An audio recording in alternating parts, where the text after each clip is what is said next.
Welcome to Centrico Self-Defense. I'm Peter. Today we're going to be discussing how to prevent the sucker punch knockout. It's a part 3 video. If you haven't seen the first two, there's going to be a link in the description below as well as up here in the card section if you want to check those out to get specific details. I'm going to very briefly discuss what I was talking about. In the first video, I mentioned about keeping your distance here so that you have this barrier of open space. If they try to evade that space, you can use your foot as to keep distance or keep them away. If you happen to come close, then I mentioned talking with your hands, preferably in this position like this. But again, you're going to be conversating normal, right? Just carrying a conversation with them. In the second video, I was discussing about shifting your weight. Anytime they move, you move.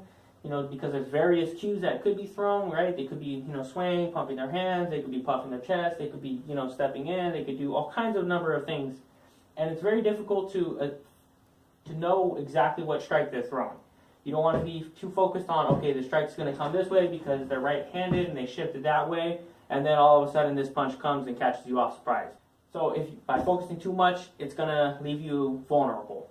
So if they shift their weight, you're going to be shifting yours. I mentioned changing the distance and changing the angle. So taking a step out here, doing different things like that. Okay, so today what we're going to be discussing is what do you do when they actually throw the strike? When they actually get the shot off?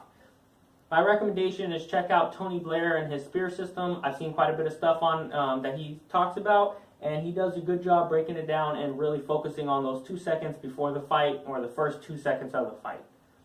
If you don't have the time and money to go check out his stuff and pay for his seminars and all these other things that he offers, and you just want something quick and basic, I'll tell you exactly what I always did in a facility that I used to work for. I was physically attacked on a daily basis, and the majority of the times I was able to keep my distance. Majority of the times I was able to use my words to de-escalate the situation, and no strikes were thrown. Sometimes that failed, and they would come into a position like this, and I was able to just, hey, keep your distance, keep back, whatever. And just simply this was very simple to just, move out of the way. But there still was a lot of situations where we were like this, either because they quickly got into my space, maybe they were a fall risk and I had to help hold them up for their safety, maybe just a number of different reasons. And sometimes we're in a tight area. Sometimes it wasn't even that they were that angry. I was just talking to them, and then it escalated quickly, and then strikes started getting thrown. So stuff like that happened. And when I was here, there's 2 things that I really did. If I knew the strike was coming from here, for instance, say they kind of did this number, and then just like threw a strike, which happened. People sometimes really telegraph their strikes, and if they really telegraphed it, and the strike was coming from here, what I would do is just 2 hands on one. This one's hitting about the shoulder, and this one here would hit about their bicep.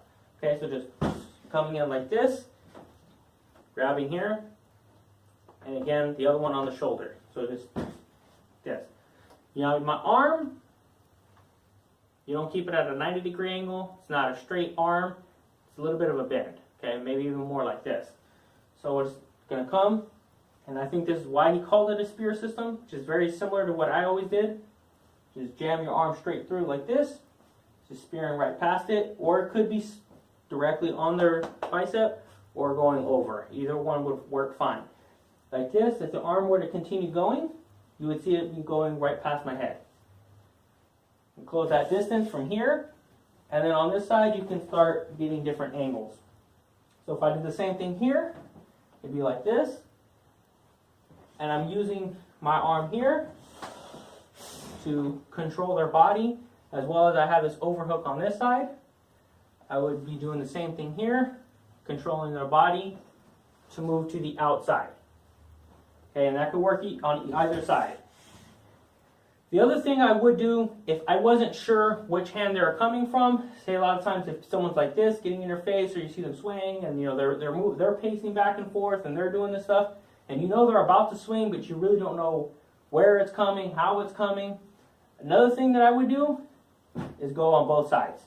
So the side I thought it was going from, I would tack about here on their bicep, and the other side would be about to their shoulder, almost their delt area. You could either do it the same way on both sides, that's fine, but I strike up here, and it's almost like a strike. It's not necessarily you're full on hitting the person, but you want to go with a little bit of force to catch their punch. The reason you go up here and not their hand is because right here with their fist, they have a lot of force, okay? It's going to be very difficult to stop it here. Right here, it's not so difficult, okay? It's a lot less force.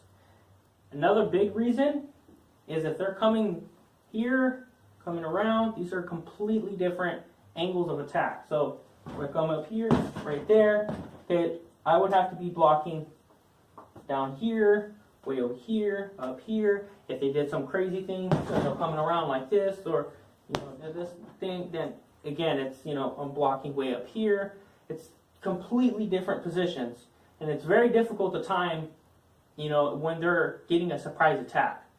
Now, if I go about their delt area, it really doesn't matter what angle of attack it is. If I come here and Bob blocks it here, it's right here. If I come around this way, Bob blocks it. If I come over the top, if I come, whatever it is, the delt area is staying very similar, right? It's not, there's slight movement, but it's not much at all. So it becomes very easy to just go straight into that spot. And you could attack that one area with confidence and go quickly, because whatever the strike is, it's going to be stopped right there. Okay, so the reason I do it on each side, again, if you're not sure what it is, you're stopping it there. This is going to take away a very significant amount of power. Now, if you're close like this, it's not going to completely block it. You might still take a little bit of a strike, but if you stop it here, then when it hits, they're pretty much just going to hit with the motion of their arm just flailing like this. It's not a very powerful strike. It's not going to be a knockout punch. It's going to be something very small. And the amount of force you're going to be doing this, very similar to whenever you're holding pads for somebody. When you're holding pads and they throw the strike at you, you kind of like pop, pop. You kind of meet the force a little bit. Very similar, but you want to do with a little bit more force than that. The reason you're doing with a little bit more force than that is simply because you don't know how powerful their punch is. If you happen to go too much force, and as a result, they throw the strike and then they get knocked back, oh well. If you don't want to underestimate it. Because if you underestimate it and you do this and it's very light and they still continue going through and you get hit, then that's not going to be good. So you want to go a little bit more force. The second big tip is you want to change your level and you want to change your distance. So from here, they're throwing this strike. If I'm out to the outside a little bit, I might just be able to take that step back. And if I am taking that step back, again, I'm not blocking their hands. You're still going here. You're going to want it always between their elbow and their shoulder, so somewhere in this area. If you're close, you want to get a little bit higher. If you're here, you want, if you're a distance, then you want to get a little bit lower. The main reason on that is from here, if you block about their elbow area, you can stop the strike.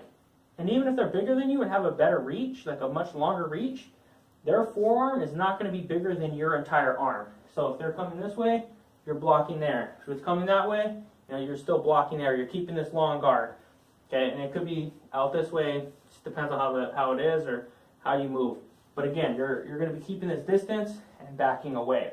If you're up close and you got to come in, then you're still changing that level, changing that distance. You're taking a step in, and it's probably a good idea to go like this, right? Come in here and do this. The same thing where you're blocking here, and you're using your whole body as to drive right in. If you wanted to be forceful with this and come with an attack, especially if you knew which side it was coming from, this can be a strike coming in. Same with this, okay? So coming in, it would be striking as you're putting your hand here with that elbow. Same thing there. As you're coming in, you're striking. And you're going to be driving with your feet, going through your body, just going into them. This could, again, like I said, comes right in. This is that block here. What you're hoping for, in reality, is that you'd be able to stop this strike without even putting your hands up. If the strike was coming, you're just coming in, and the punch would miss you. That's your second line of defense, is your distance and changing that range. The next big thing is your strike coming in. If it is that situation that calls for that, you're going to come in with this strike coming in. The force here on their chest is going to knock them back. That's going to significantly reduce their power, along with the hand hitting here. So even if you're much smaller than the person, doing this coming in is going to be something that's going to really offset their amount of power. It's going to knock them back and do a little bit of damage. From here, there's plenty of other things you can maneuver into. Like I said, being here, getting different angles. On this side, using their head to get different angles. Could be coming in with strikes, coming over and then just doing your various strikes from there. So that's it for today. Stay tuned for part 4, where you're going to be finding out how to prevent the sucker punch from other people. If you like this video, please make sure you like it and check out our other playlists on the various techniques, concepts, and combinations. Thank you for watching Central Coast Self-Defense. I'm glad to have you on.